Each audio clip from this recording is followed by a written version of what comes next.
അപ്പോൾ ഫ്രണ്ട്സ്, ഇത്രയും ക്രൂരമായ മനുഷ്യരുണ്ടെന്നുള്ളതിനൊരു ഉദാഹരണമായിട്ടേ കാണുന്നത്. കണ്ണുപോലും തുറക്കാത്ത 7 കുഞ്ഞുങ്ങളെ അതിൻ്റെ അമ്മയിൽ നിന്നും പിരിച്ചിട്ട് ആരോ റോഡിൽ ഉപേക്ഷിച്ചിരിക്കുന്നു. രാവിലെ ഒരു 7:30 മണി സമയത്ത് ഒരു കുട്ടിയുടെ ഒച്ച കേട്ട് ഞാൻ പോയി നോക്കി.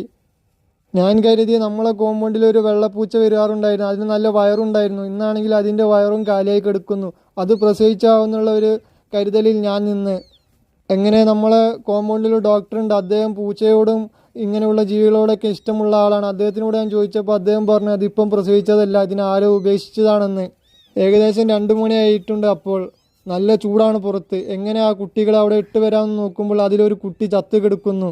അദ്ദേഹം പറഞ്ഞു അതിനെ രക്ഷിക്കൽ ഭയങ്കര പ്രയാസമുള്ള കാര്യമാണ്, എന്നാലും വേണ്ടിയില്ല, അതിനെ എങ്ങനെയെങ്കിലും ആ ചൂടത്തു നിന്നും മാറ്റാൻ രക്ഷപ്പെടാണെങ്കിൽ രക്ഷപ്പെട്ടെ. ഇൻഷാ അല്ലാ പറ്റും പോലെ എന്തെങ്കിലും ചെയ്യാമെന്ന് കരുതി ഞാൻ എടുത്ത് റൂമിലേക്ക് കൊണ്ടുവന്നു. ഈ രീതിയിലൊന്നും ഒരു പാവം ആരും ചെയ്യാതെ ഇരിക്കുക.